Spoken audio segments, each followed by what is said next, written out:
en realidad para esta reunión tenemos un doble propósito. El primero de ellos es que ustedes puedan conocer esta iniciativa porque la Fundación CIRT tiene el interés de utilizar esta herramienta para poder hacer incidencia en políticas públicas en el sector de las MIPYMES. Nosotros trabajamos hace muchos años en varios proyectos dirigidos a las MIPYMES. Y dentro del instituto mismo, que yo estoy a cargo del Instituto CIRT, dentro de la Fundación CIRT, nosotros tenemos muchísimos cursos dirigidos a las MIPYMES.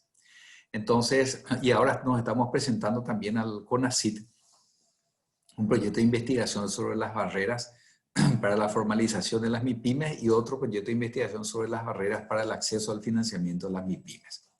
Entonces, todos esos son temas que nosotros los trabajamos hace mucho tiempo. Yo en realidad estoy apenas hace un año en la Fundación CIRT a cargo del instituto, ¿verdad? Pero la Fundación tiene muchísimos años de trabajar en estos temas.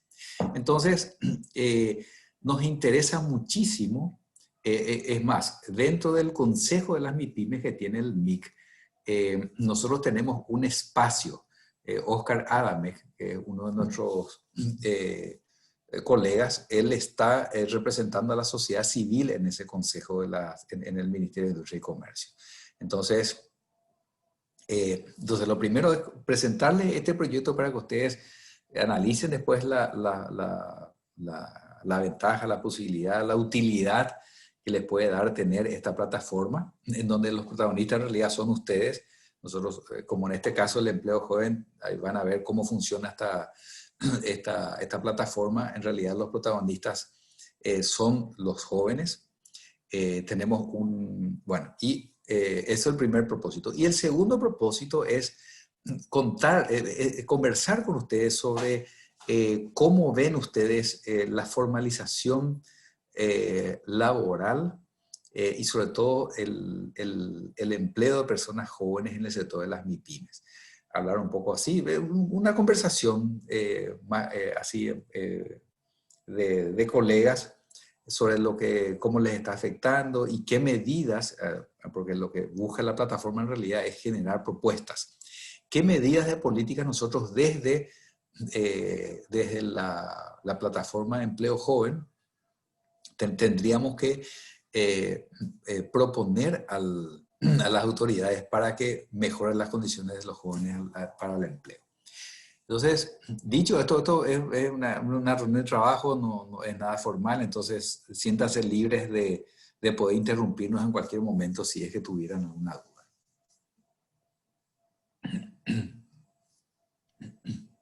Bueno, entonces, si me permiten, voy a compartir mi pantalla y para comenzar los primeros 5 o 7 minutos son de presentación de la Entonces, este es un proyecto que en realidad comenzó en junio de este año y esta es una presentación del 1 de julio. Cuando hablamos de reforma, ¿a qué nos referimos nosotros? A los 3 poderes del Estado y a los 3 niveles del gobierno: legislativo, ejecutivo, judicial. Y hablamos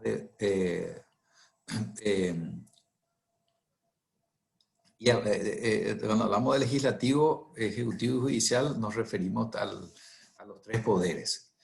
Y cuando hablamos de los 3 niveles, decimos, bueno, gobierno central, gobernaciones y municipalidades. Cuando nosotros analizamos cómo surge eso a partir del interés, viene el COVID, falla el Estado, por lo menos se queda en evidencia la falla del Estado. Entonces, a raíz de eso, el gobierno toma la decisión de iniciar el proceso de reforma, pero el gobierno puede reformar solo al Ejecutivo. Y también al Congreso, en una demostración de apertura, crea la Comisión Bicameral de Reordenamiento del Estado, que seguramente que va a seguir reuniéndose y va a analizar sus prioridades de reforma. Nosotros desde la sociedad civil queremos tener rol protagónico. Y sobre todo, primero para marcar nuestras prioridades, porque el Estado se reforma nomás luego. Pero ¿quién marca las prioridades y el ritmo de la reforma? Y bueno, básicamente el sector político, que ese es, digamos, naturalmente su trabajo, ¿verdad? Pero muchas veces las prioridades del nivel político, del sector político, no responden a las necesidades que tenemos nosotros en la sociedad civil y en el empresariado. Entonces, vemos que si vamos a abordar la reforma, no podemos abordar en temas amplios, tenemos que aterrizar en cuestiones muy concretas. Si vamos a hablar de salud, tenemos que escoger, por ejemplo, salud materno-infantil, infraestructura de salud. También nos damos cuenta y nos dimos cuenta de que hay temas transversales que afectan a todo el funcionamiento del Estado. Entonces, la idea también es tener analizar, por ejemplo, hay un tema transversal que es, como dice acá, servicio civil. En algún momento tenemos que analizar y decidir qué vamos a hacer, eh, qué vamos a hacer con respecto al tema de seguridad social. El tema del servicio civil, quiero decir, perdón.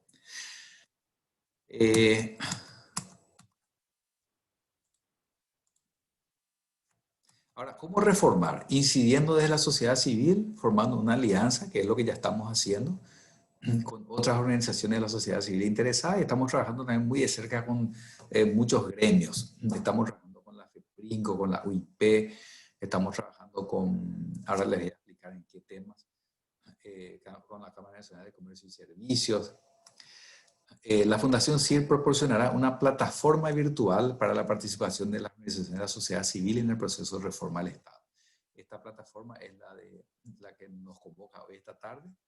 En Classroom tenemos un lugar en donde se cargan todos los contenidos, se ponen los materiales, la gente interactúa. Este es un proceso que va a ser largo, complejo, amplio, por lo que solamente con una herramienta como la plataforma, o cómo organizar los temas, ordenar las discusiones y coordinar la participación de los actores. Bueno, esto es cómo abordamos los temas. Tenemos dos carriles por los cuales vamos a avanzar, o estamos avanzando. Primero, el análisis temático, que tiene que generar propuestas y las que tenemos que presentar al sector político e incidir sobre ellas. Este proceso, el otro, el de analizar el proceso de la reforma y la visión del nuevo Estado, esto todavía no comenzamos. ¿Por qué? Porque tenemos que identificar nosotros una masa crítica de gente que tenga interés en llevar adelante esta discusión, que es una discusión, digamos, es más abstracta, no es tan concreta como el análisis temático. Esto parece complicado, pero en realidad es simple. Lo que nosotros hacemos es, si vamos al caso de las MIPYMES, fue lo que hicimos con Empleo Joven. Vamos a hacer primero un análisis de fortalezas, oportunidades, debilidades y amenazas. Después, a partir de esas fortalezas, vamos a generar propuestas. Nosotros ahora, en el tema de empleo joven, por ejemplo, acabamos de terminar el diagnóstico. Nosotros, antes de pasar las propuestas, queremos validar con ustedes en nuestros hallazgos. Generar una propuesta, una o más propuestas, y pasar estas propuestas al sector político. Para lo que buscamos es que podamos tener nosotros una aprobación, que esto se constituya en un decreto, un programa, una ley, y después tenemos la etapa de monitoreo para ver cómo avanza. Bueno, este es un ejemplo del diagnóstico. Si nosotros vamos a hacer vamos a partir de un análisis de las MIPYMES, vamos a ver las fortalezas desde el punto de vista de los sujetos de la política, en este caso son las MIPYMES, desde el punto de vista de los otros involucrados, si hay otros sectores, y desde el punto de vista de los instrumentos de política existentes. Acá, cuando hablamos de instrumentos de política, hablamos de institucionalidad, hablamos de normas, programas. Entonces, ver Si decimos, vamos a analizar el problema del financiamiento de las MIPYMES, bueno, entonces, a ver, las fortalezas, las debilidades, las oportunidades y las amenazas. Y también nos interesa si tuviéramos nosotros información sobre cómo se desempeña la cartera de Estado que está a cargo de esto, o las instituciones, entonces ver, no sé, Banco Nacional de Fomento, ¿cuántos créditos dio a las MIPYMES? Bueno, creo que el Banco de Fomento es la única, el crédito, la habilitación, ¿cuánto? Tener acá un set de unas variables que nos puedan permitir evaluar el desempeño de la institución para tener una línea de avance. ¿Cómo está organizada el equipo de la plataforma? Tenemos un equipo de coordinación, organizaciones de la sociedad civil más CIRT. Este equipo de coordinación que está vinculado con todavía no está funcionando. Entonces lo que nosotros hacemos es, vamos a conformar en algún momento este equipo de coordinación que sea el que conduzca estratégicamente nuestra participación en el proceso de la reforma del Estado. Mientras tanto, lo que hacemos, están funcionando estos equipos de incidencia. Esto es como ejemplo, en realidad hay otros equipos de incidencia que se formaron que les voy a mostrar ahora. Y tenemos, acá estamos nosotros, ¿verdad? La Fundación CIE, el apoyo técnico para que esto funcione. La idea es crear acá un equipo de MIPYMES que con nuestro apoyo pueda producir, llevar adelante este proceso. Bueno, finalmente, ¿en qué consiste la plataforma? Las organizaciones de la sociedad civil, acá podemos incluir o hablar también de los gremios, un equipo de coordinación que dirige el funcionamiento de la plataforma, un equipo de apoyo técnico metodológico, un reglamento operativo, tenemos un reglamento de la plataforma, tenemos un conjunto de metodologías y herramientas que pueden ser utilizadas en la incidencia, una plataforma virtual en Classroom, y Google Meet o cualquier otra herramienta de comunicación. Y este tablero de indicadores estamos buscando ahora cooperación para construir. Así es como luce la plataforma. Emprendedorismo. Así es como luce la plataforma. Bueno, ¿quiénes financian esto? Básicamente,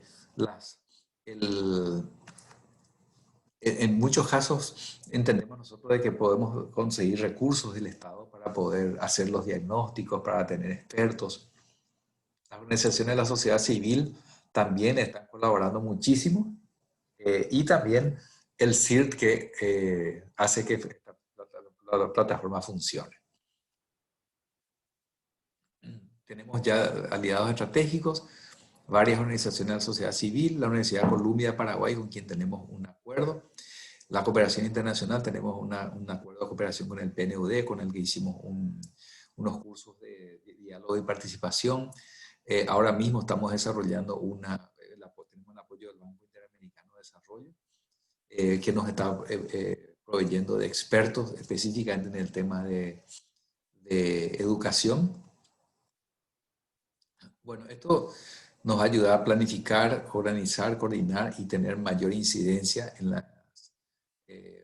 mayor fuerza en la incidencia, mejor calidad de las propuestas en términos de eficiencia y eficacia, menor esfuerzo individual en la incidencia, es mejor si estamos todos unidos. Y esto nos va a producir mejora de la calidad, la eficacia y la eficiencia de las políticas públicas y un mejor Estado. Estos son las salas habilitadas. Empleo joven, que es la que nos convoca esta tarde.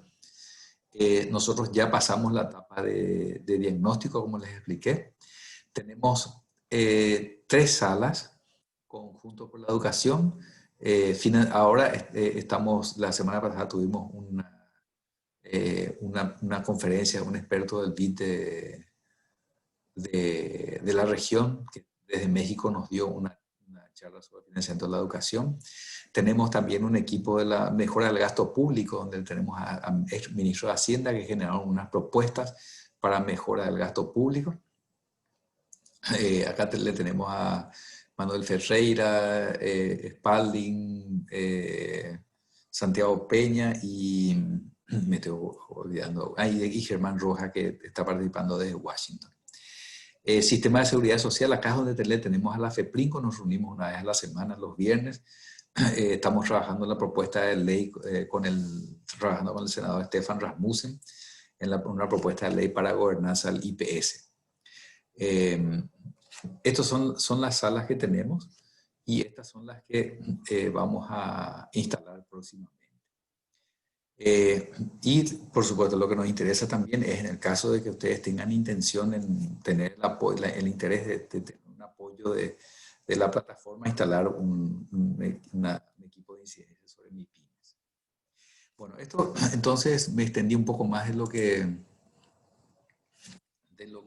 tenía previsto, pero esta es un poco una explicación del proyecto de la plataforma, por si tienen alguna duda.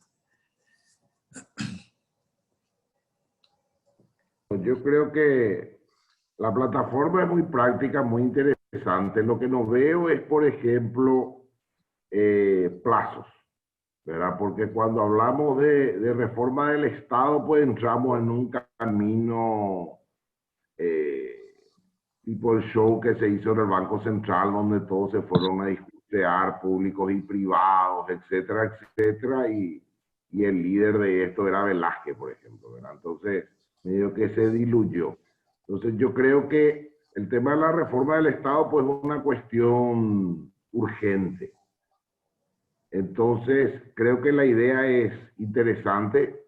Creo que el apoyo del CIR para coordinar todo esto es sumamente positivo porque creo que eso es lo que falta también. Alguien que coordine todos los gremios y que no sean los gremios nomás, porque los gremios tienen sus particularidades, ¿verdad? Y su liderazgo. Entonces, de repente, una tercera de la línea es interesante que coordine todo esto. El otro elemento que no vi es el sector sindical. En el tema de seguridad social, hablaste de FEPRINCO, que serían los gremios tradicionales. Ahí faltaría la Federación de MIPYMES, que somos nosotros, que es un tema nuevo, que tenemos, qué sé yo, 30 días de conformación. Creo que deberíamos empezar a ocupar el espacio, pero no me olvidaría del sector sindical, ¿verdad? El sector sindical en el tema de seguridad social es clave.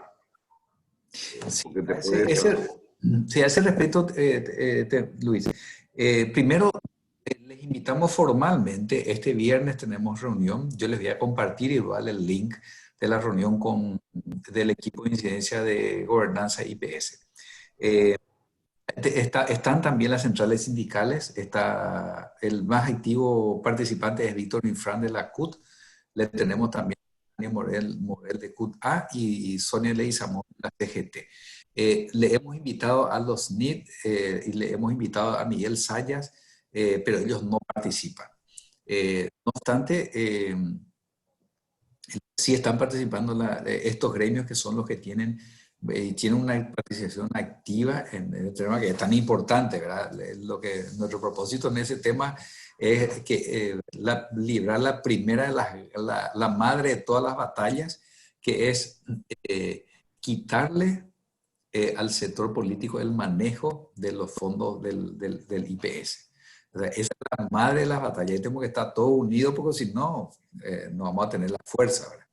Entonces, este viernes tenemos. Al respecto de los plazos, cada equipo de incidencia se marca sus plazos. En el caso de empleo joven, por ejemplo, nosotros terminamos el diagnóstico o queremos validarlo hoy con ustedes. Nosotros lo que hacemos, grabamos la reunión y después procesamos toda la información que quitamos de las reuniones. Entonces, vamos a validar lo que hicimos con ustedes.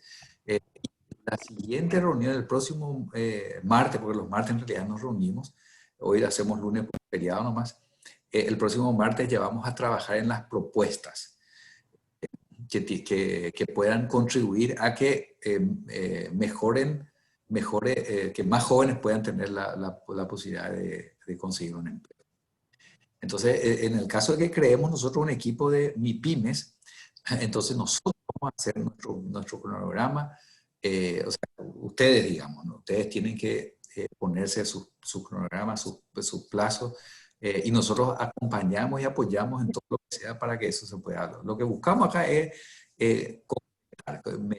propuestas concretas que puedan ser sentadas, obviamente que pasen por un análisis, un sedazo de análisis de viabilidad política, económica, hasta práctica, ¿verdad? Porque hay veces no puedo imaginar una cosa maravillosa, pero que en la práctica no se puedan lograr, ¿verdad? Complementando, Luis y Germina, lo que estaba diciendo Ramón, en el tema de los plazos y los resultados.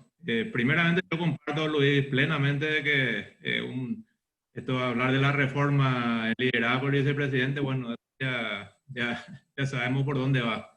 En este caso de empleo joven, justamente esto se trata de que tenga cuanto antes. Yo creo que antes de noviembre, debería haber propuestas concretas de qué hacer para que se facilite el acceso al empleo, ¿cierto? Sobre todo a esta tan caótica que todos estamos viviendo, y en especial las MIPYMES, ¿cierto? Entonces, primeramente de que las legislaciones que maneja el Ministerio del Trabajo sobre contrato de aprendizaje, sobre las horas parciales, primer empleo, etcétera, todavía muchas veces son muy lindas en los papeles, pero difícilmente aplicables.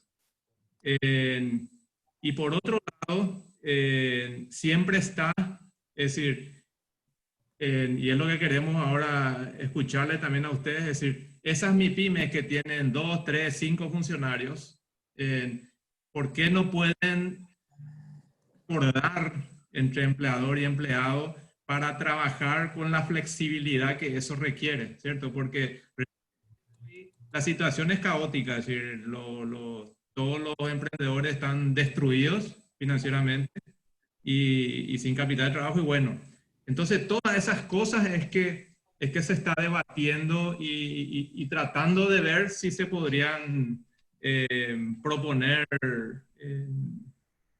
no sé, ser redundante, propuestas que sean efectivas. Eso nada más quería compartir. Ok. Para no olvidarme del tema de seguridad social y después ya pasamos a empleo joven, que es el tema. Nos gustaría, Ramón, que las MIPYMES ocupen un espacio, así como ocupan los otros gremios tradicionales cuando se habla de seguridad social. En este país, en los últimos 20 o 30 años, los gremios tradicionales siempre hablaron de las MIPYMES. El Ministerio de Industria hablaba realmente hablaba de las pymes, no de las MIPYMES, ¿verdad? Hablaba de las pymes, pero realmente los que se sentaban en la mesa o se sientan en la mesa a hablar en nombre de las pymes no son pymes y tampoco tienen el conocimiento de las pymes. Desde que nace la ley de MIPYME, más o menos, pero tampoco, hasta que viene la pandemia y ahí empezamos a juntar los gremios, y de ahí surge el tema de la federación, que era un proyecto que estaba en agenda de alguna manera, en algunas reuniones con Guillermina y otros gremios hace 2 años, pero lo veíamos lejos y verde porque las prioridades eran otras, ¿verdad? Cuando viene la pandemia, bueno, los primeros afectados es el sector de MIPYMES. Y el otro concepto que tenemos que tener en cuenta cuando hablamos de MIPYME es la micro, que es hasta 10 personas. Después tenemos la pequeña y tenemos la mediana. Y en estos 3 sectores tenemos que separar un poco la micro de la pequeña y la mediana, ¿verdad? O juntarle a la micro y la pequeña, que tienen una realidad, y las medianas tienen otra realidad. Porque en un país como el nuestro, una empresa mediana es una empresa interesante. Esa es la realidad, ¿verdad? Entonces, hay que tener en cuenta estos detalles. Y para volcarnos directamente al tema del empleo joven, me gustaría que después Guille explique. Nosotros tenemos una chica que es la asistente del gremio, las MIPYMES, donde tenemos con con el contrato de aprendiz, ¿verdad? O sea, tenemos esa experiencia. Yo lo que veo que el mayor problema de los jóvenes, y cuando hablamos de los jóvenes habría que ver a qué le llamamos joven. 18 a 20, 18 a 25, no sé cuál es el formato 18, del joven. 18 a 35. De 18 a 35, Luis. Y también para complementar, y no es solo primer empleo, sino son jóvenes, es decir, ante esta situación caótica son todos los jóvenes que están hablando, más de 500.000 personas que están sin trabajo. Eso sería, me callo. Claro. Sí. La ley del aprendiz es hasta los 25 años nomás. Sí, así es, Josefina. Así es, Guillermina, así es. Sí. Bueno, no sé, Luis, si terminaste. No, como para definir, y ahí cuando hablamos de los jóvenes, yo creo que habría que dividir esa edad de 18 a 35 en dos etapas más o menos, ¿verdad? Porque el joven que tiene de 18 a 22, 24 y que sale del colegio y que no estudió nada técnico, entonces tiene un concepto para entrar en el mundo laboral porque ese es un joven que no sabe hacer absolutamente nada, ¿verdad? De repente el joven a partir de los 25, 27 es como que ya tiene alguna experiencia, entonces ya tiene otro concepto del sentido laboral. Entonces yo creo que esos son los primeros elementos que tendríamos que dividir y no poner todo en la misma bolsa de 18 a 35, porque hay realidades diferentes ahí. Sí, lo ideal sería dividirlo en 2 o en 3 etapas para poder trabajar por ese sector. Y le cedo la palabra a Guille. Bueno, muy buenas tardes a todos. Muchas gracias, Ramón, por la invitación, ¿verdad? Y ahí nomás yo quiero agregar ya a las cosas que dijo el arquitecto Tabela. El microempresario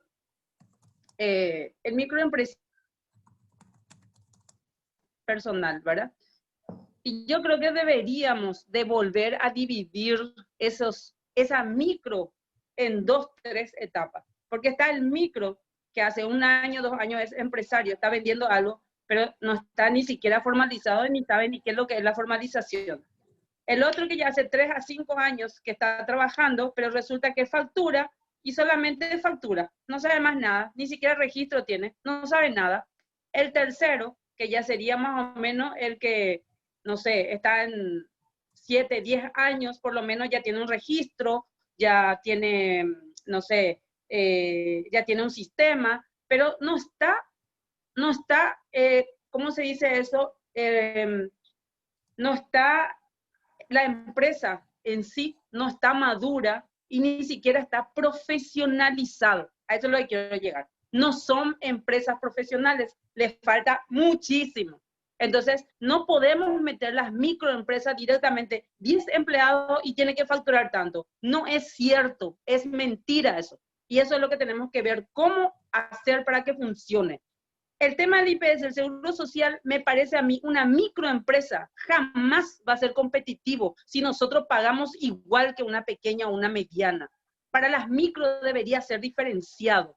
Debería ser mucho menos. O directamente paguemos solamente por el tema de salud y dejemos todavía la jubilación. Dentro de 3 a 5 años, cuando ya mi empresa está bien constituida, que ya está funcionando, ahí entramos en todos los detalles que tiene que ser. Pero los primeros 5 años, nosotros necesitamos ese juego de cintura. No es que entramos hoy 18, abrimos una empresa, yo tengo que formalizar ya 2, 3 empleados, son prácticamente 1.200.000 solamente en IPS. Y ni siquiera le atiende en IPS, ni siquiera se enferma, porque tiene 18, 19, 20 años. ¿Qué se va a enfermar un joven de 20 años? Dejemos eso para después de los 30 o lo que sea, pero no en ese momento ya. Y ahí no podemos ser competitivos. Yo no puedo estar siendo los mismos precios de mantener con toda esa carga social que tengo que tener y vender mi pizza a 15.000 guaraníes cada uno. Entonces no podemos ser competitivos. Y si nosotros queremos ser, pues tiene que haber una diferenciación para las microempresas. 1 en microempresa 2 y en microempresa 3. Tiene que estar todos iguales. Ahí es donde yo digo que tendría que ser así. El segundo, yo te pregunto, Ramón, ¿cómo va a funcionar esto? Eso es lo que a mí no me queda claro. En la plataforma todo espectacular, súper bien, pero en la práctica, ¿cómo va a ser esto? ¿Verdad? Y el tema de los sindicatos, pues habría que invitarles a todos de repente, porque todo esto es un consenso. Al fin y al cabo, ellos, ¿a quiénes son los que le están, vamos a decir, resguardando? A los sindicatos de las instituciones públicas, porque privadas, contado por los dedos hay. Entonces, ¿quién es el que está pasando malos ratos acá?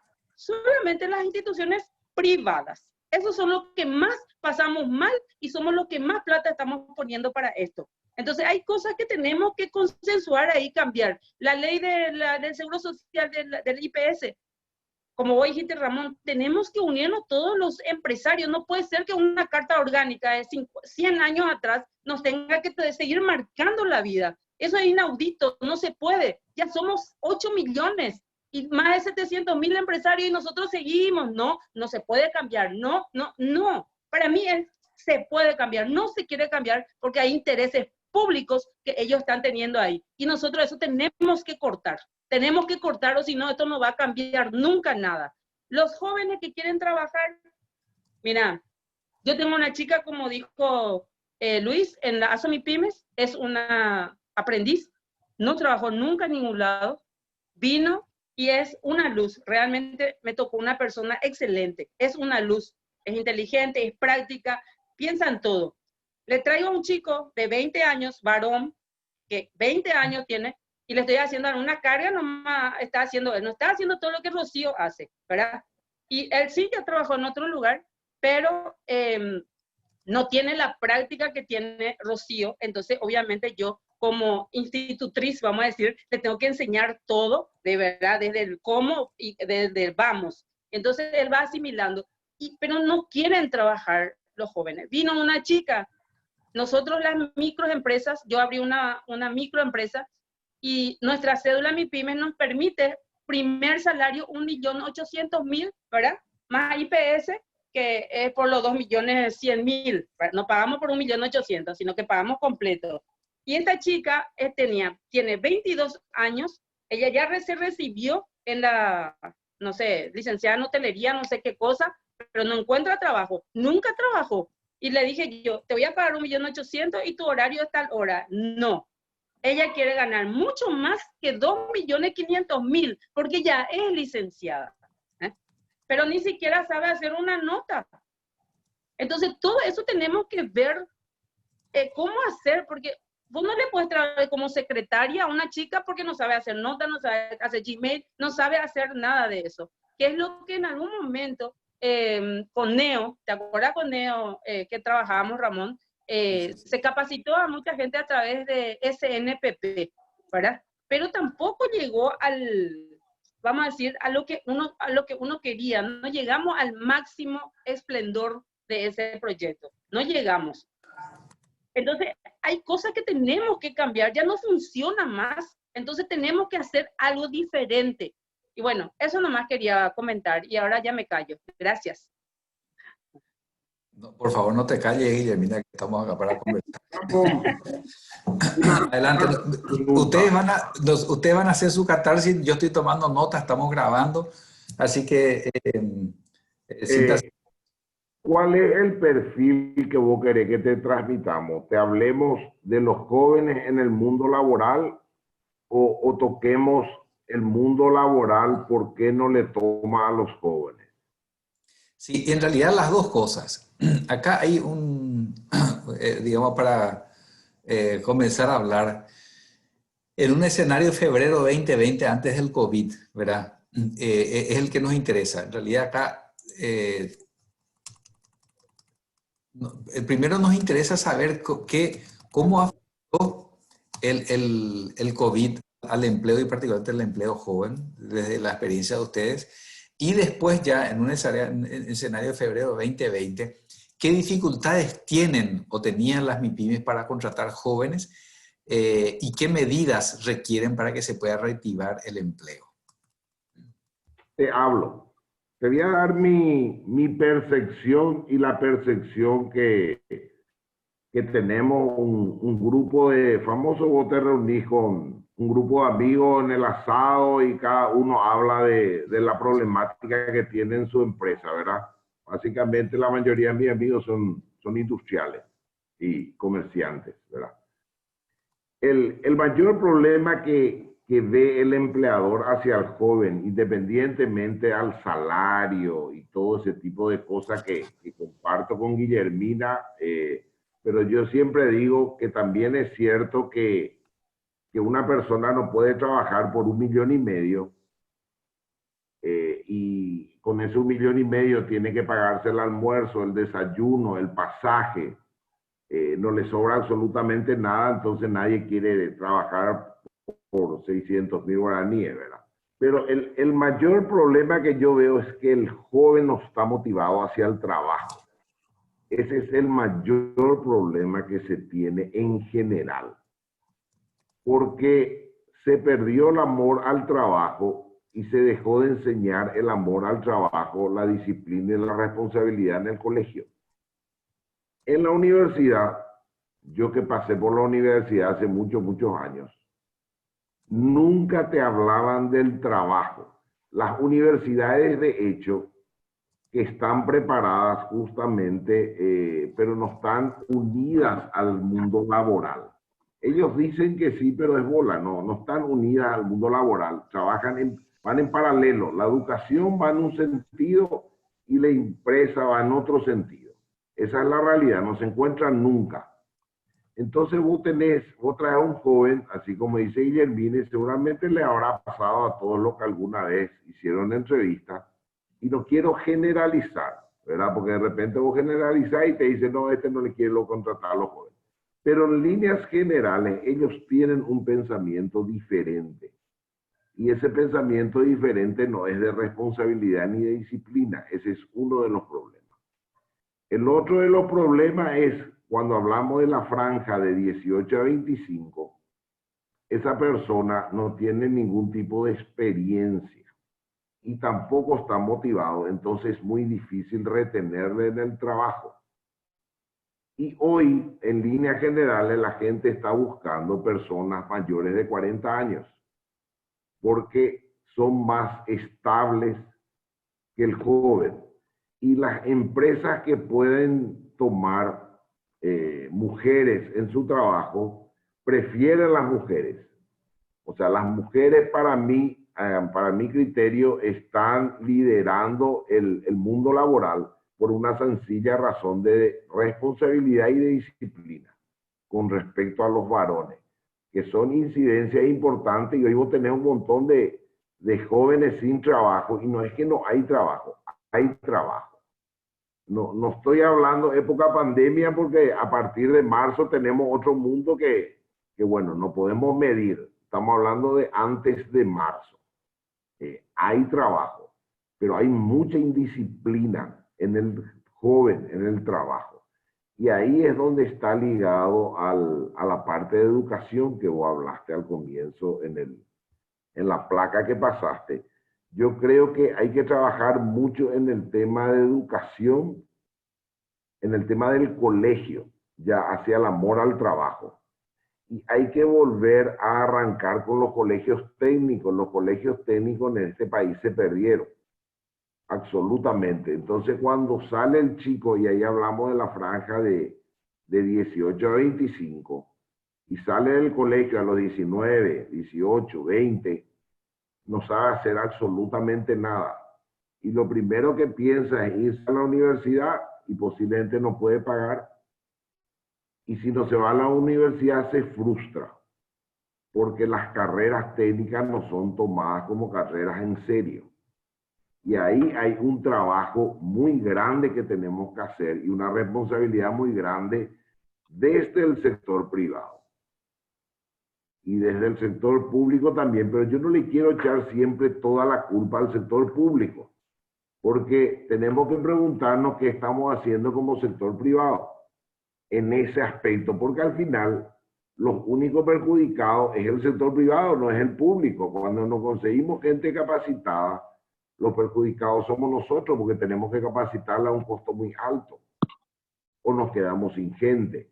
Entonces yo creo que en el mundo del mercado laboral del joven está muy ligada a la educación de colegio y a la educación universitaria sobre que se le inculca el amor al trabajo.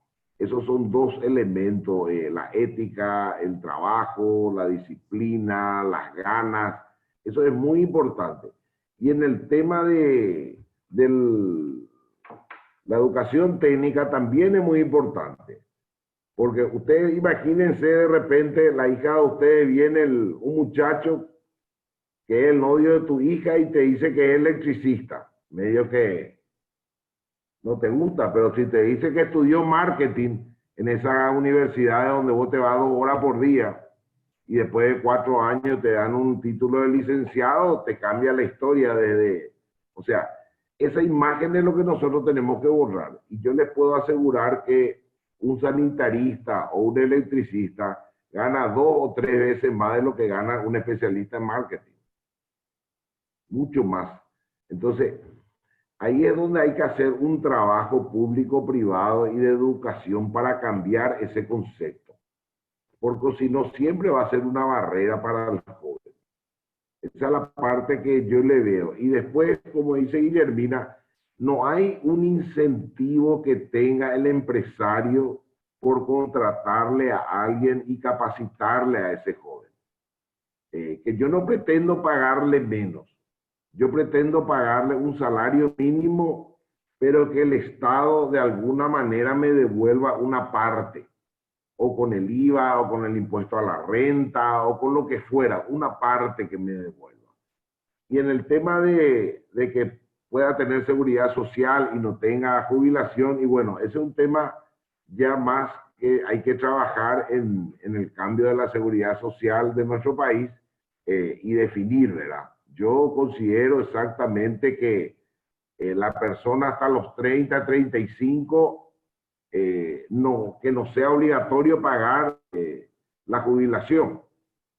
Y a partir de los 30 o a partir de los 35 que sea obligatorio pagar la jubilación. Por ejemplo, ese puede ser un sistema cuando se separe la jubilación de la salud, ¿verdad? Porque, como dice, a los 18, a los 20, a los 25, y a vos no te interesa la jubilación. Primero porque sos soltero, porque no tenés hijos, porque sos joven, porque sos fuerte. Pero a partir de los 35, si nosotros tenemos que tener un aporte de 30 años, se va a jubilar a los 65 años con la expectativa de vida de ahora. La expectativa de vida va casi hasta los 80. Entonces, que vos te jubiles a los 65 años no está mal. Esa es la realidad. Entonces, creo que todo esto está ligado de alguna manera parte a la educación, y lo de la seguridad social ya es un tema, un capítulo aparte, que hay que trabajar en seguridad social, y en el tema de la educación hay que trabajar en el capítulo de lo que sea educación y preparación, que es fundamental esas dos cosas, ¿verdad? Sí. Pregunto, ¿cuáles eran las preguntas, Ramón? Las 3 preguntas. Sí. A ver, uno era el impacto que produjo el COVID al empleo y particularmente el empleo joven en las MIPYMES. Y imaginando... Sí. Esa parte, Ramón, Sí. ¿qué impacto produjo? En las microempresas, no sé si hubo mucho impacto, porque las micros siempre estamos colgados de nuestro primo, sobrino, tía, vecino, cualquiera, menos un empleado. Entonces no creo que haya tanto impacto en las micros, porque te digo, nosotros tenemos 150 socios y la mayoría que yo le conozco está con su marido, está con su sobrino o está con su tío. Entonces eso no se cuenta, vamos a decir, ellos no cuentan como empleados. Entonces no creo que haya tanto impacto en la primera pregunta. ¿Y en el segundo? Sí, la segunda refería ya más imaginándose el escenario de febrero 2020, cuando no teníamos todavía el COVID. Sí. Las dificultades que ustedes tenían para contratar jóvenes. Sí, sí. ¿Y qué medidas sugieren, que ya dijeron algunas que yo tomé ya? Sí. ¿Qué medidas sugieren para que se pueda contratar a los jóvenes y se pueda y ahora, en este escenario de COVID-19, para reactivar el empleo, sobre todo de los jóvenes.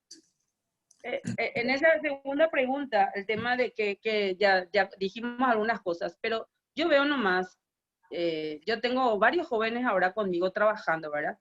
Y como dijo el Luis, la mayoría ya está segundo curso de la universidad, tercer curso de la universidad, pero ya no saben ni siquiera hacer una nota, archivar un papel no saben hacer.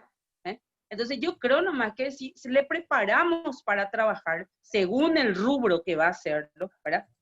Una persona, un chico joven que venga con actitudes como por ejemplo archivo, atención al cliente, manejo de teléfono, manejo de Gmail, manejo de notas, eso a nosotros nos va súper bien, nos va a venir a las micro y pequeñas empresas. ¿Por qué? Porque yo tengo que hacer mi planificado y necesito a alguien que me esté haciendo todo eso en el teléfono, perdón, en la administración, ¿verdad? Porque yo solamente estoy haciendo, y obviamente le tengo que dirigir, pero si ni siquiera sabe atender el teléfono, es un poco, no sé, yo te digo, tuve una chica que estaba segundo curso de economía, y le traje conmigo, no sabía atender el teléfono. Imagínense, nosotros como microempresas somos otra vez una escuela para los que entran a trabajar con nosotros, porque nosotros tenemos que enseñarles todo, y sobre todo las industrias. En el caso de Luis, yo no sé, pero la industria gráfica, por ejemplo, nosotros no tenemos gente, tenemos que capacitarle nosotros, traer un joven de 19, 20 años, ¿te gusta tal cosa? Sí, y ahí le tenés que pagar. Primero, como aprendiz ahora, antes era un salario también parecido al de aprendiz, ¿verdad? Pero era el primer salario. Le enseñás, le capacitas. Después de un año, más o menos, aprendió algo, ¿verdad? Y en el segundo año ya está más arraigado. Si le gusta realmente la profesión, se queda contigo, ¿verdad? Pero si no, no. Pero nosotros somos escuela de esos chicos, de esos jóvenes. Las microempresas le trae, le enseña todo lo que tiene que aprender, desde cómo archivar un papel. Y eso para mí, no sé, tendríamos que volver a lo de antes. Antes vos salías del colegio y estudiabas dactilografía, secretariado ejecutivo, todo eso para poder trabajar, ¿verdad? Y ahí después con ese trabajo vos estudiabas la carrera que podías estudiar, pero ya te daba esa posibilidad, cosa que yo no veo ahora. Sale del colegio directo a la universidad, 4 o 5 años sale, pero es como que no hizo nada. Entonces de vuelta tiene que ir a estudiar secretariado ejecutivo para atender el teléfono. Entonces, ese tipo de cosas es lo que yo creo que ustedes, que son los expertos, deberían de analizar. Yo te digo, en mi época, las chicas salíamos del colegio y no, íbamos a estudiar secretariado ejecutivo de dactilografía para poder conseguir trabajo. Imagínense, ¿eh? Y creo que no nos vamos lejos de eso ahora. Y el tema de contratar nosotros las microempresas a los jóvenes, como le digo, mientras que nosotros no tengamos un incentivo o algo que nos diga, bueno, vos por ser microempresa vas a tener a esta persona, vas a pagar solamente el salario. El resto, el gobierno se va a encargar los primeros 5 años. En una oportunidad hemos propuesto pagar la jubilación nomás y la parte de salud que nos dejen libre para llevarle a cualquier centro de salud del barrio, porque ellos te atienden más rápido que el IPS, ¿verdad?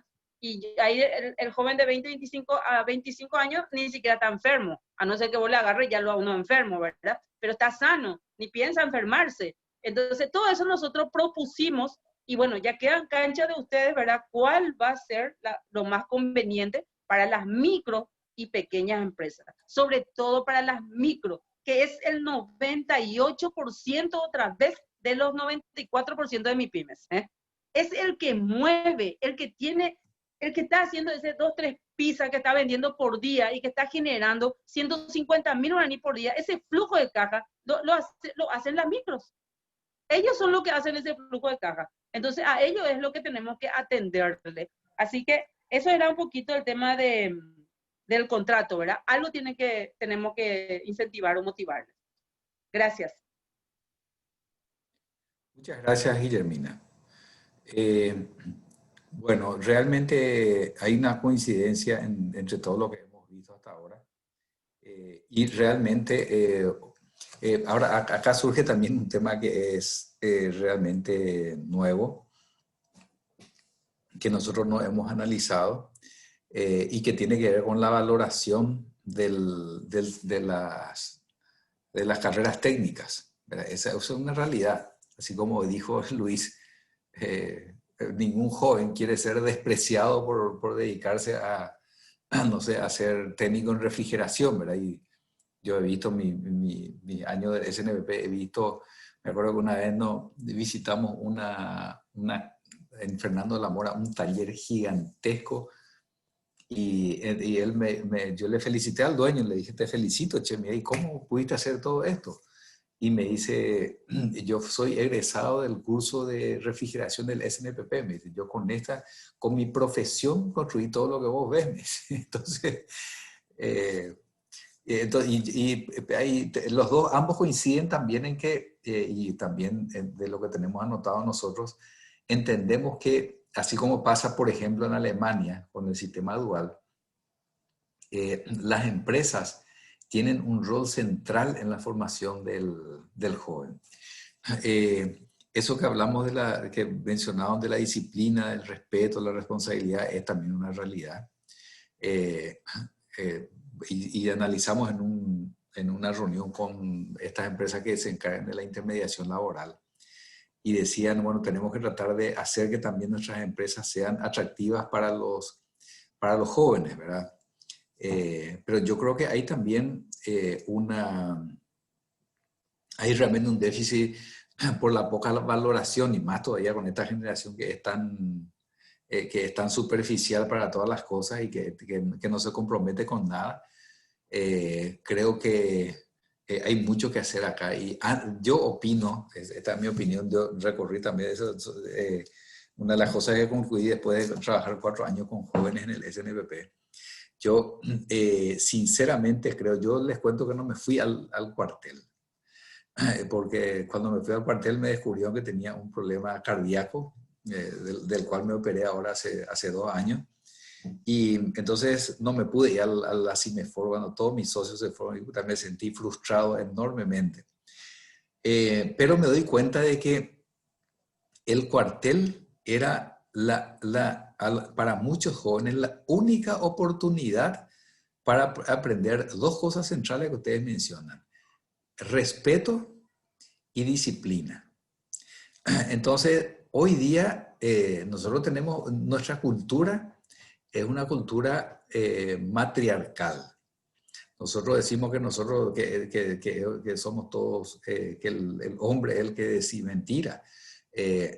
Las madres se encargan de que los hijos, hombre, y los padres también, de que nosotros demasiado no queremos que nuestros hijos pasen por las penurias que pasamos nosotros, y bueno, entonces nos encargamos de hacerle una vida de entre algodones, y resulta que no le estamos educando para la adversidad, no le estamos educando para los desafíos. Y bueno, entonces el joven no se compromete, o si de repente las papas queman un poquitito, ya la primera impresión es la de huir. Yo no soy esa clase de madre, Ramón, ¿eh? No, yo sé. Yo sabía luego, Ramón, de que la mujer era la culpable. No, quería nomás agregar un poco lo que dijo Luis, el tema del trabajo. Yo creo que en las casas también hemos dejado de trabajar, porque contratamos personas para que nos limpie la casa, personas para que lave el baño, limpie los cubiertos, y nuestros hijos durmiendo hasta las 10, las 11 de la mañana. Yo creo que en las casas mismo ya terminó ese hábito de trabajar, ¿eh? Yo soy del interior, Ramón, y yo me acuerdo a las 5 de la mañana teníamos que levantarnos a hacer ya, pero 2, 3 tareas para las 7 de la mañana, ¿eh? Eso nosotros acá no hacemos en Asunción. Y creo que ahí también empieza un poco la cultura del trabajo, desde la casa, ¿verdad? Si nosotros luego nos vamos a protestar porque le hizo barrer a tu hijo en la escuela, ahí estamos fritos, ¿eh? Y tenés que estar trayendo limpiadores para la escuela, viendo tantos alumnos, ahí empieza toda la educación. Así que hay que empezar desde la casa también. Yo lo que no sé es cómo podemos avanzar con el tema de educación en el tema laboral, ¿verdad? Porque yo recuerdo, no recuerdo quién fue el ministro de Trabajo antes de Guillermo. Creo que en la época de Carlos, o Carlos tuvo con Guillermo. No, Bueno, no recuerdo. sí. Y ya hablábamos de la educación técnica, de la importancia de la educación técnica en el joven. Hablábamos de la importancia de la educación laboral y del trabajo y el amor al trabajo, inculcarle en los colegios y en las universidades. Y de esas reuniones pasaron como 15 años más o menos. Y estamos volviendo a hablar sobre lo mismo, solamente con 15 años, o sea, nos comimos 15 años y el producto de los jóvenes que fueron saliendo año a año en esos últimos 15 años es el resultado de lo que tenemos hoy. Yo estoy en el tema de la construcción. Un ayudante hoy gana 100.000 guaraníes por día. Para una persona que no sabe hacer absolutamente nada, es ayudante. Y ustedes no saben lo difícil que es conseguir un joven para hacer este trabajo. O sea, la gente, el joven de repente elige también lo que quiere trabajar, por eso que dice que no hay trabajo. O sea, todos quieren trabajar en Tigo, todos quieren trabajar en shopping, todos quieren trabajar en un lugar cómodo. Y lastimosamente no hay trabajo para todos en un lugar cómodo. También hay un segmento que se va a tener que sacrificar porque así lo hicieron todos cuando nosotros éramos jóvenes también, etcétera, etcétera. Entonces, pero todo pasa por la parte interna que se llama educación, ¿verdad? Como dijo Guille, si en la casa nadie le enseña y nadie le enseñó, lo único que te queda es que le enseñe o el colegio o la calle. Y lastimosamente la calle en los últimos 10 años no le enseña eso. Le enseña a que pueda robar, a que pueda levantarse algo, le enseña el mundo de las drogas, el mundo del crack. Por eso que hay que en la venta de los colegios, en las universidades, en los clubes deportivos, en las plazas. O sea, son realidades del joven que después cuando queremos que venga el joven a trabajar, no encontramos, ¿verdad? Y cuando le entrevistas al joven te dice, no, lo que pasa es que yo no consigo trabajo. Y ahí empieza, ¿cuál es el problema? ¿El huevo o la gallina? ¿Verdad? Pero no sé si se dan cuenta lo que estamos de repente hace años en esta historia. Estamos hablando de los mismos problemas de base, ¿verdad? Que no sé cuándo van a solucionarse estos problemas de base, ¿verdad?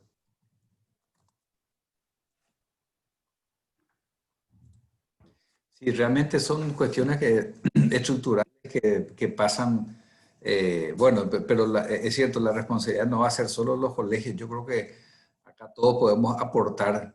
Una de las conclusiones de las reuniones previas que tuvimos es que la empresa, así como en otros países, en los países del primer mundo, tiene una importancia central en la formación de los jóvenes para el trabajo.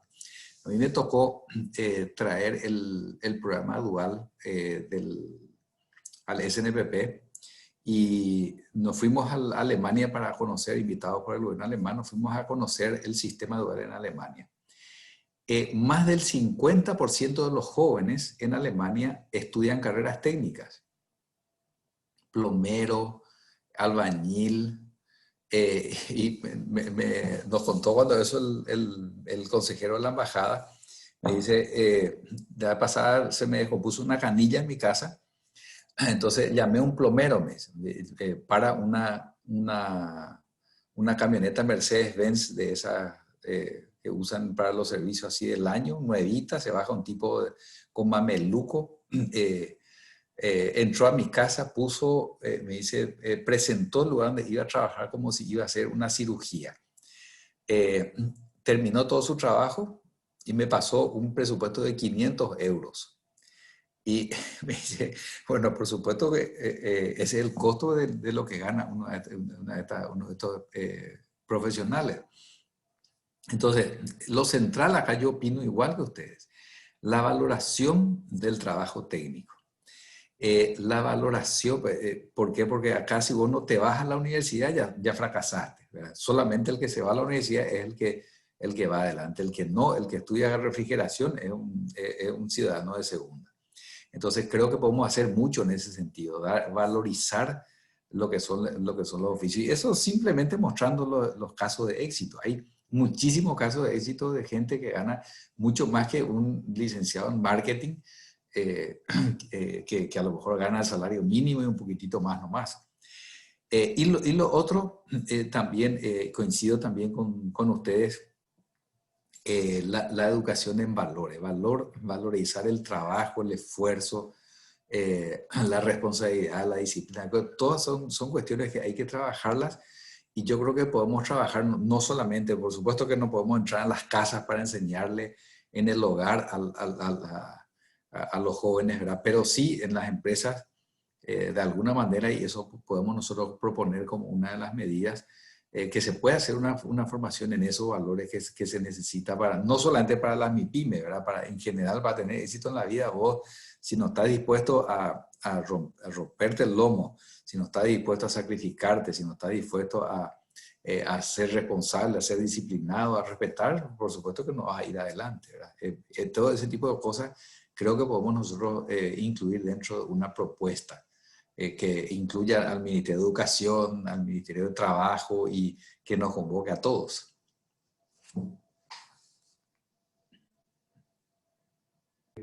Coincido contigo, ¿verdad? Lo que sí me parece interesante para nosotros, por lo menos como gremio MIPYME, es que estamos ocupando estos espacios que realmente no lo estaban ocupando este sector, ¿verdad? Que lo ocupaban los gremios tradicionales. Por eso creo que es importante seguir ocupando estos espacios y poder hablar sobre realidades que realmente nosotros conocemos, ¿verdad? Porque pertenecemos a este sector. Entonces sabemos cuál es la problemática, no sabemos cuál es la solución, ¿verdad? Porque la solución es mucho más complicada. Pero sí podemos ayudar muchísimo para los diagnósticos y para llegar por lo menos a las posibles soluciones. Bueno, para mí, ahí Mar quiere intervenir. Adelante, Mar. ¿Qué tal? ¿Cómo están? ¿Qué tal, arquitecto? Escuché que le quería hacer una pregunta a usted, realmente dos. Usted mencionó que hace falta motivación.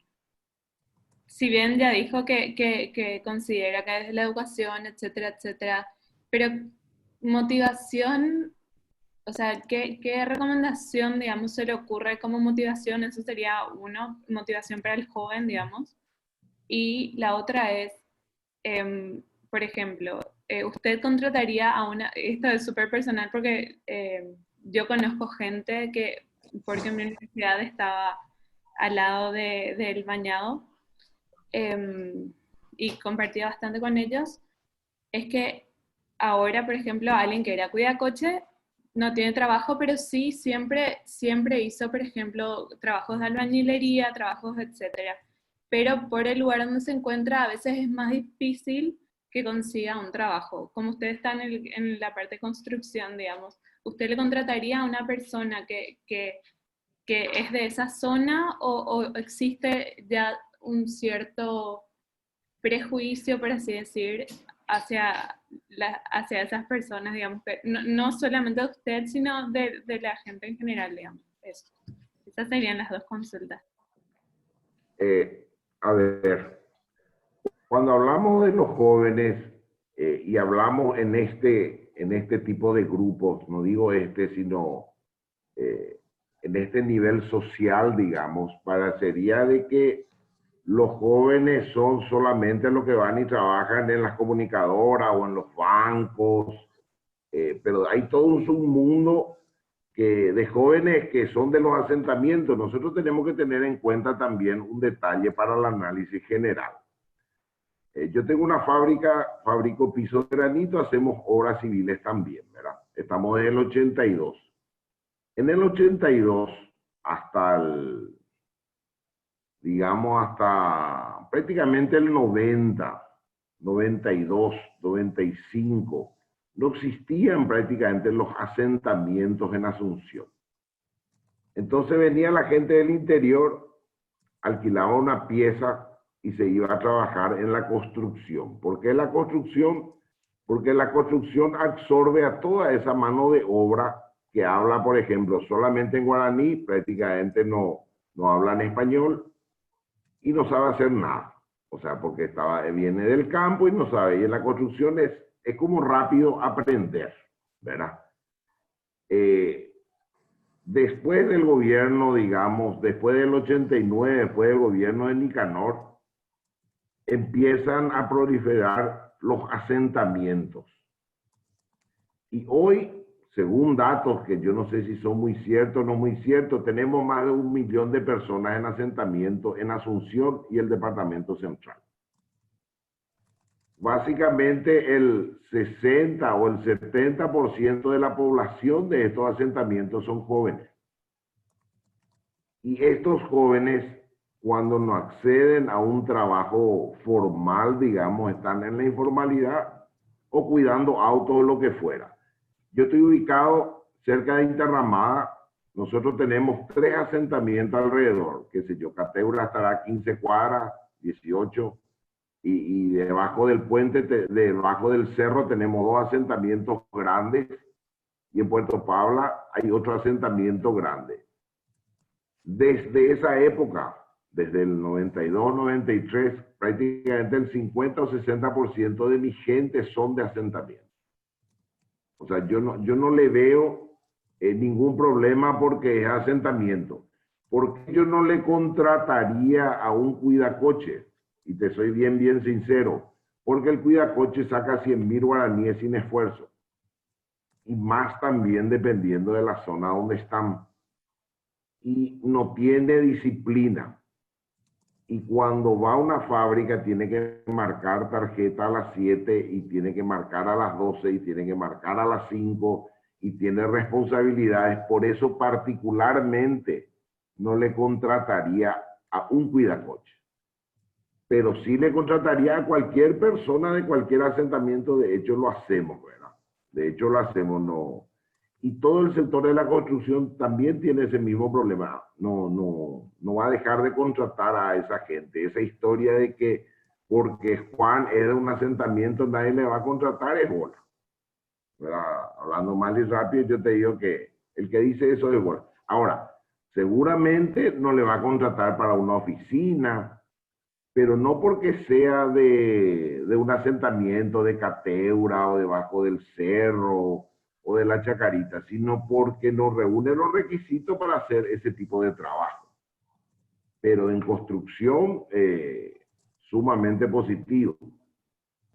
Yo creo que el efecto, cuando se vuelva a abrir el mercado y nos permiten trabajar a los del sector de la construcción, absorbió un montón de mano de obra la construcción de vuelta, porque hoy tenemos, no sé exactamente cuánto es lo que creció la construcción, pero hoy hay mucho trabajo en ese sector, ¿verdad? Pero sí, yo creo que el joven necesita un poco de, para mí pasa por la disciplina, la responsabilidad y el amor al trabajo. Sinceramente yo creo que pasa por eso, y eso no es que se da en los niveles bajos. Eso se da en todos los niveles, en general. No quiero generalizar todo porque no todos son así, ¿verdad? En general, ¿verdad? Yo suelo hablar mucho con mi hija. Yo tengo una hija de 22 y una de 24, ¿verdad? Y suelo hablar mucho con ella cuál es el problema del joven. Y ellas coinciden, por ejemplo, de que el joven no está preparado para el trabajo, no está preparado para la responsabilidad. Y gran parte de eso, creo que Guillermina o Ramón lo dijo, lo tenemos los adultos, ¿verdad? Lo tenemos los adultos en una franja social. Y después tenemos la franja social de abajo. ¿Qué es lo que ocurre con la franja social de abajo y la responsabilidad?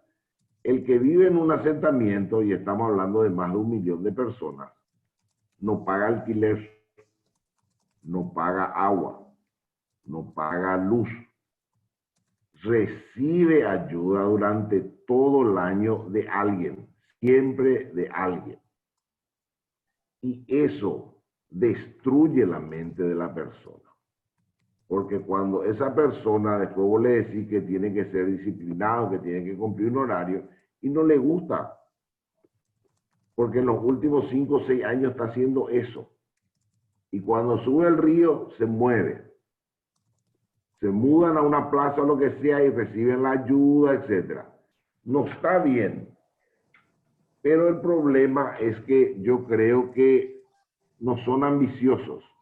Y ese es un problema de nuestra raza, en general del paraguayo.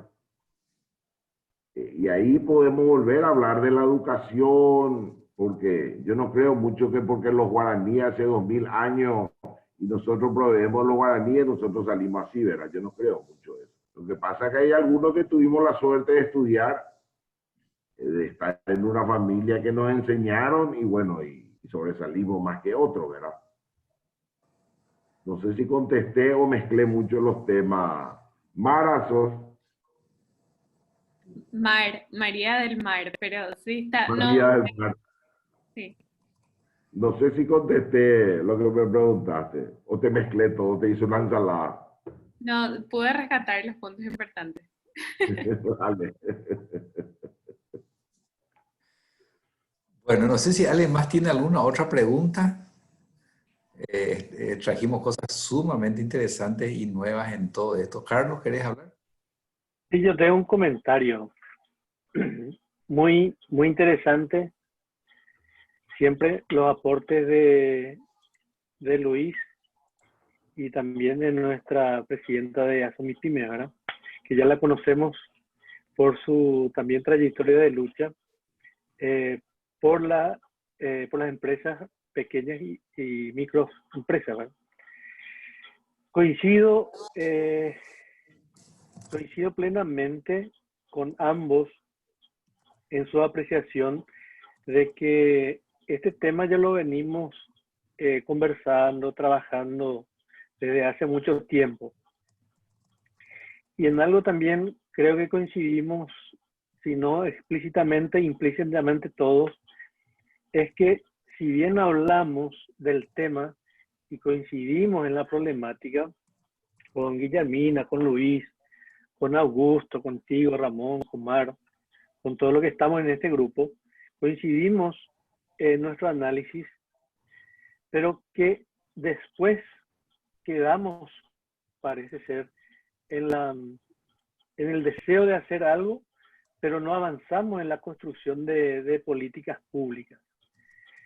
Y de eso ya se viene observando, bueno, como bien lo dijo Luis, desde varios gobiernos atrás. Es decir, a veces erogamos mucho esfuerzo en analizar la situación, en ver la problemática, pero luego nos detenemos al momento de poderlo llevar en una propuesta o en la construcción de las políticas públicas. Y es ahí donde veo yo que es donde más como Estado, digamos, fallamos en la ausencia de esas políticas. Y tal vez una de las razones, puedo haber toda una hipótesis, sea que no llegamos a convencernos de que el Estado debe invertir de sus recursos también en fomentar algún tipo de programa de empleo juvenil o con colectivos con dificultades de acceder a un empleo o con más desventajas. Lo digo en el sentido de que si fuéramos a observar hoy el presupuesto del Ministerio de Trabajo, más o puede ser más, pero en su estructura es idéntico al presupuesto que tenía de alguna manera el Ministerio de Justicia, antiguo Ministerio de Justicia y Trabajo, durante el, digamos, el gobierno de Guillermo y el actual, se mantiene la misma estructura, o sea, recursos para la policía laboral, que es el Viceministerio de Trabajo, recursos para la capacitación SINAFOCAL y SNMP. Pero después no vemos ningún tipo de recursos asignados para incentivar la inserción laboral de los trabajadores o de apoyar, por ejemplo, a las microempresas a través de la contratación de estos colectivos o de los egresados de ciertos cursos de formación, ¿verdad? Y yo tuve la suerte también en el periodo que me tocó estar en la función pública, también de conocer muchas experiencias en varios países, ¿verdad? Y de hecho, tuvimos mucho apoyo de los españoles puntualmente en el fortalecimiento de los servicios de empleo. Por cierto, acá tengo un documento que me habían dejado las expertas españolas. Este documento tiene como 800 páginas y se llama Guía Laboral de Asuntos Sociales, 2006. Y adentro lo que uno puede encontrar es una cantidad impresionante de programas financiados por el gobierno español para la promoción del empleo juvenil, tanto, por ejemplo, en las microempresas, en las medianas empresas y con empresas grandes. Entonces, tiene una diversidad de opciones y de modalidades de contratos y de recursos que calzan esos programas que facilitan a los empleadores y a los buscadores de empleo encontrar alguna suerte de opción, sobre todo cuando tienen dificultades de acceder al mercado de trabajo.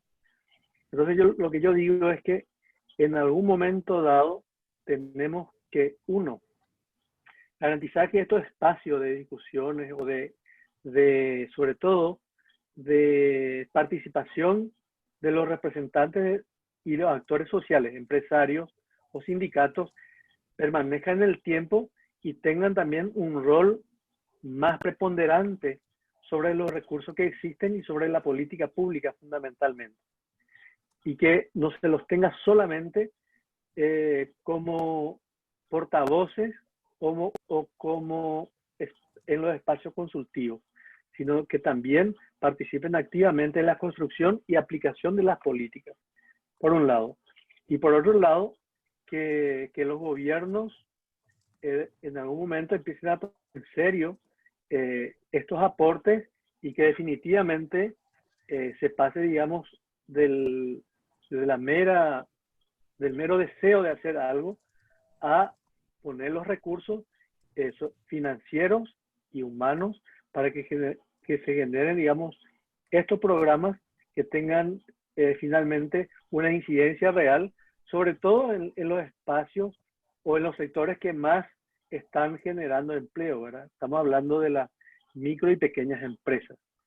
Entonces, ese es más bien mi comentario, y decir que coincido con Guillermina y coincido con Luis, y tal vez, digamos, un pecado capital de los diferentes gobiernos, y hago también mea culpa porque estuve también en gobiernos anteriores, de no llevar estas recomendaciones a la práctica y fundamentalmente no poner los recursos necesarios para que se puedan desarrollar estos programas que incidan positivamente en la generación de empleo y sobre todo en apoyar a aquellos sectores que van generando empleos productivos en nuestro país.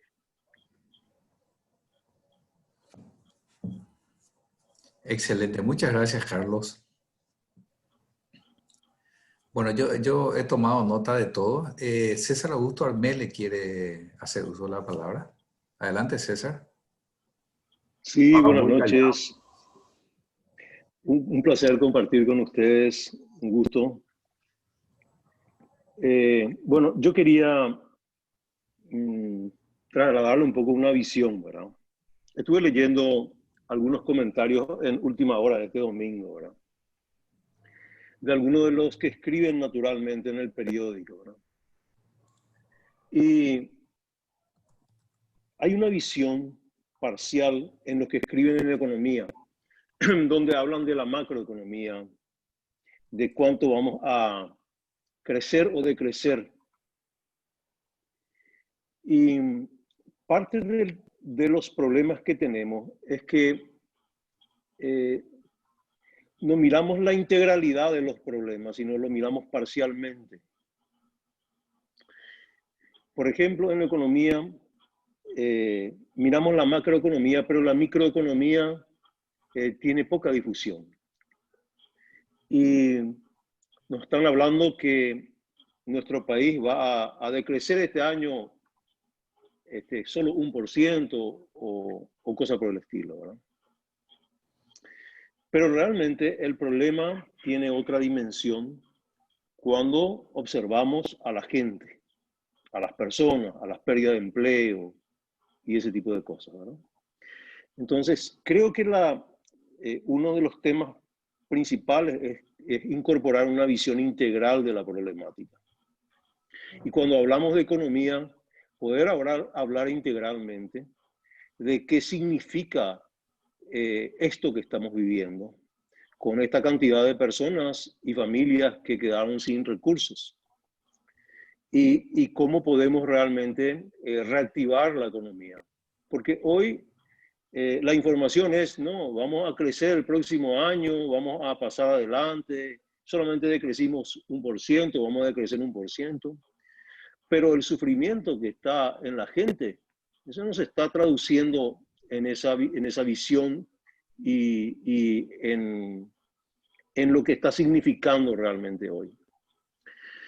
Por otro lado, yo creo que el tema del empleo y el trabajo también es una cuestión integral, que empieza con la educación a nivel básico. Y cuando hablo de educación, creo que hay que también usar un término más amplio, ¿verdad? Porque vos viste, Ramón, en tu actividad laboral en SNPP, cómo las capacidades blandas, la importancia de las capacidades blandas, más allá de las capacidades técnicas. Sí.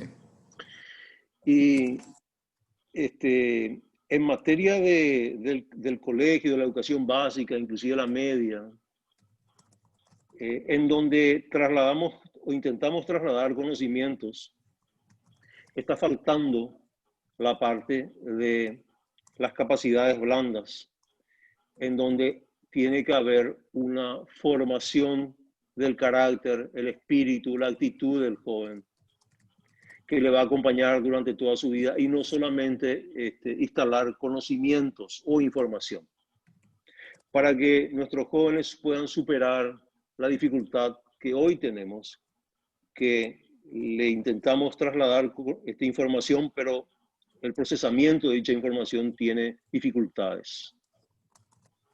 Entonces yo creo que hay que partir de una reestructuración de nuestros planes de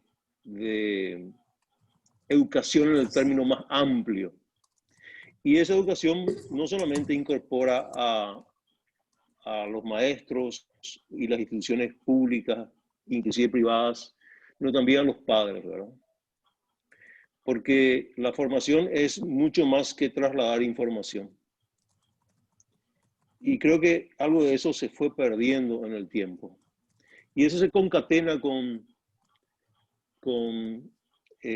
otros momentos que estamos viviendo, en el sentido de que los planes educativos de años pasados o décadas, que son los que seguimos teniendo, digamos, están perimidos para el momento actual, donde el caudal de información que recibe el joven es inmenso, pero no creció su capacidad para procesar esa información a la misma velocidad, no creció. Entonces tenemos hoy más dificultades que las que teníamos antes, inclusive. Y bueno, yo creo que me parece interesante el poder incidir en políticas públicas. De hecho, los gremios, esa es su principal función, incidir en políticas públicas. Y creo que pasa por una motivación a las personas que tienen las responsabilidades de llevarlas adelante, de escuchar y llevar adelante plasmar esas políticas públicas, ¿verdad? Hemos intentado en los espacios en que hemos podido coincidir en mejorar esa política pública. En algunas medidas se han conseguido y en otras no, digamos. A mí me pareció muy interesante ese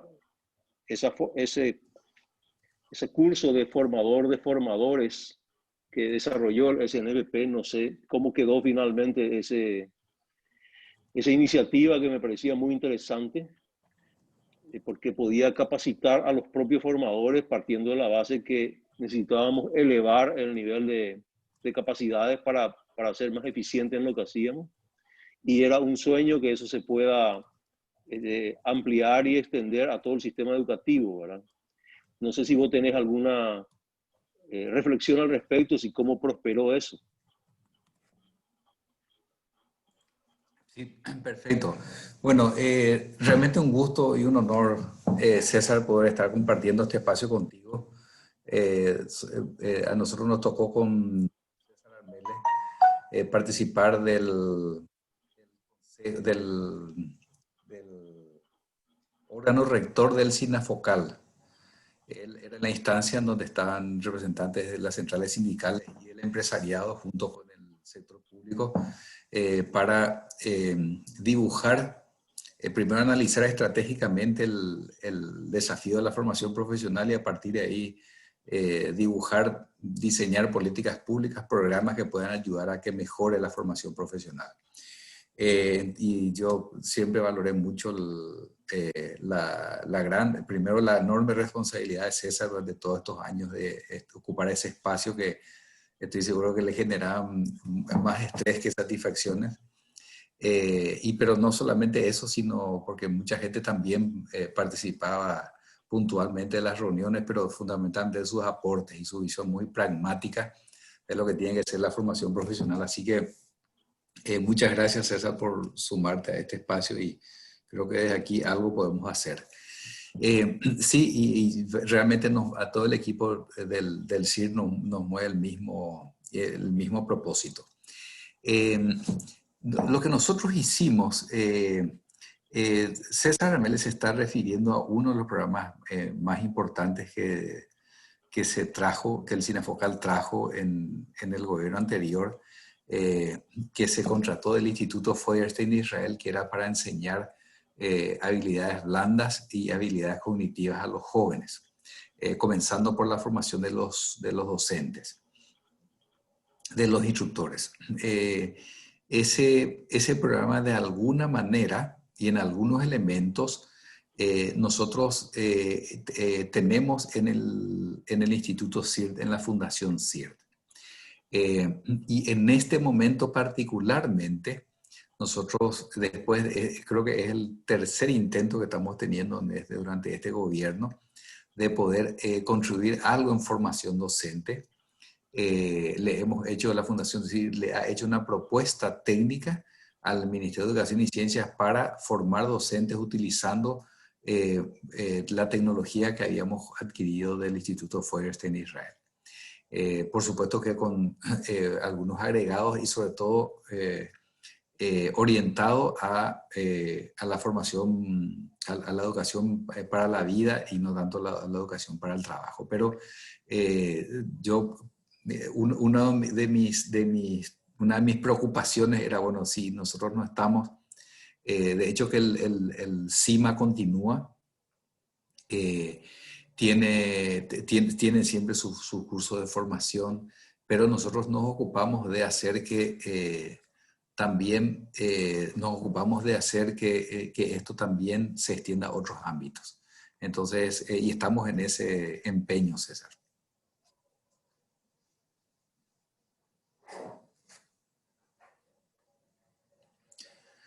Bueno, ¿alguien más quiere decir algo?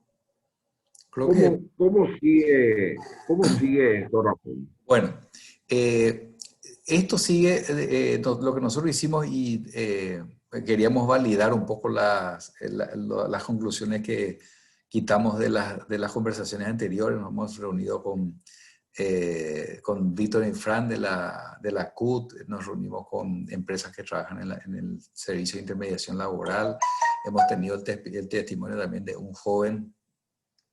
Nos hemos reunido realmente con especialistas, hemos tenido incluso la participación de un experto internacional, Ernesto Abdala, quien desde Montevideo también nos ilustró. Él estuvo muchos años acá en Paraguay y conoce la realidad del empleo joven. Tuvimos una charla con él también. En fin, hoy hemos recogido cosas muy interesantes. Entonces, nosotros esto vamos a procesar, la etapa de diagnóstico termina hoy. El próximo martes nosotros vamos a trabajar ya sobre las propuestas, teniendo a la vista el análisis sistematizado, el diagnóstico sistematizado. Entonces lo que tenemos que hacer es generar las propuestas de políticas públicas que puedan contribuir a que pueda mejorar el empleo joven en Paraguay. Nuestro interés, nuestro propósito es que esto realmente se pueda, así como dijeron, coincidimos todos, como es el anhelo también de Carlos Vera y todos los que estamos en el CIRT, es que esto finalmente se concrete en medidas de políticas públicas. O sea, nosotros no paramos hasta eso. Entonces, les vamos a invitar de vuelta el próximo martes para que si tienen tiempo puedan participar. Les vamos a incorporar igualmente a la plataforma para que ustedes en el tiempo, si es que no disponen de tiempo, que ustedes igual puedan ingresar a la plataforma y puedan ver cómo va avanzando el proceso. Una vez que tenemos listas las propuestas, a partir de las propuestas tenemos que definir las estrategias que nos van a permitir caso por caso que esas medidas se concreten.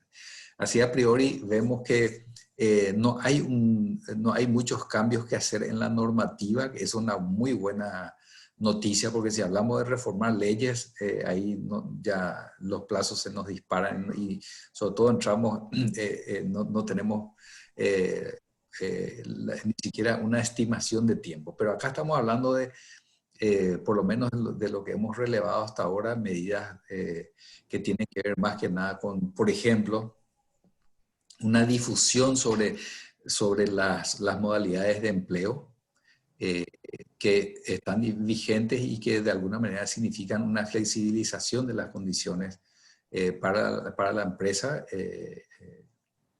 para que el empresario pueda contratar personas que a lo mejor no tienen formación ni experiencia.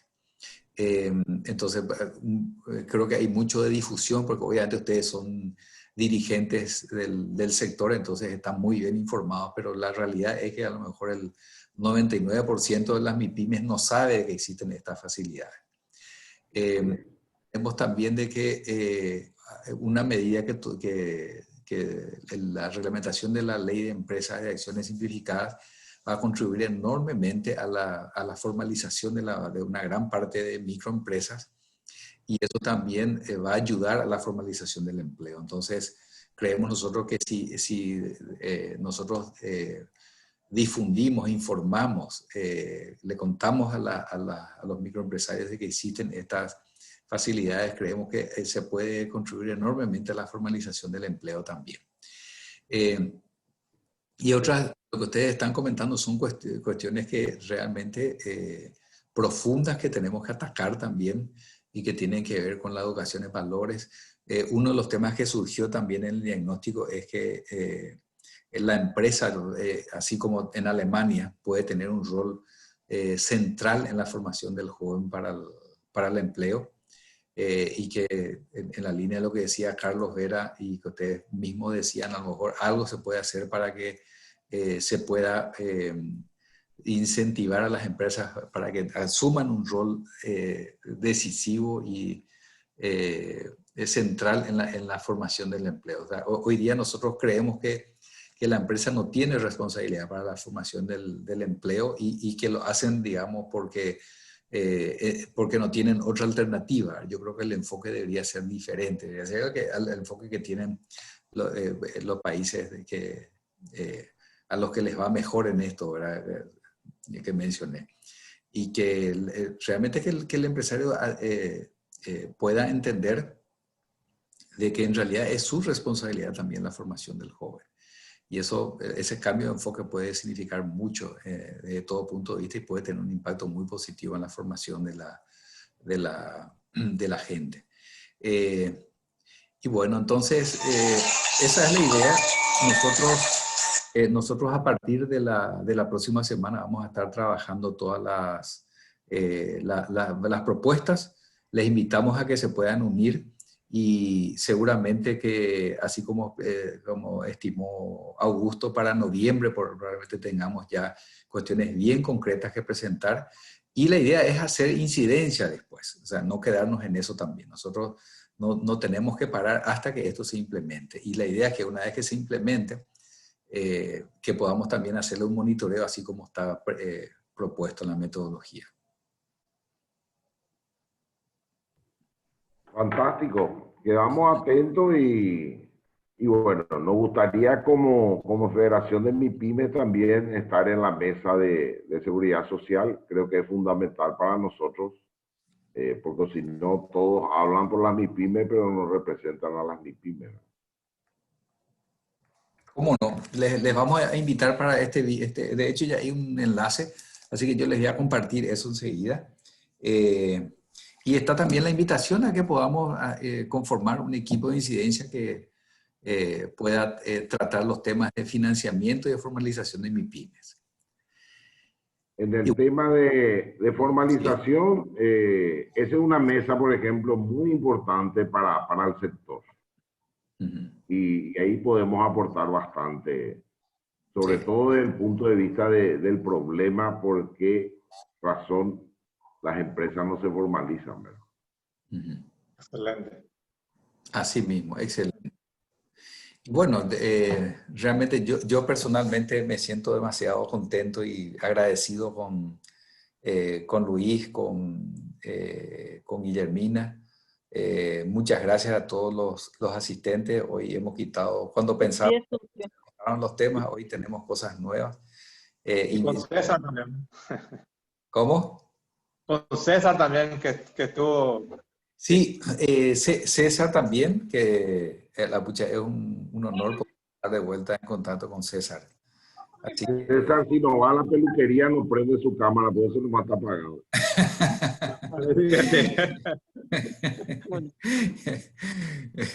Y bueno, así que muchísimas gracias, que descansen y nos vemos entonces, Dios mediante, el viernes a los que van a participar en la mesa de seguridad social, que de hecho que todos aquí de este equipo, los de este equipo están invitados también.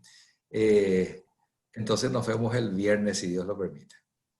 Gracias, Ramón. Gracias Contá a ustedes, conmigo para lo que necesites. Un gusto, Un placer. Gracias, Yamina, Luis, César, gracias. Gracias a todos. Gracias a todos realmente. Gracias, Luis. Un abrazo. Chao, chao. Chao, Ramón. Chao. Chao, chao, chao.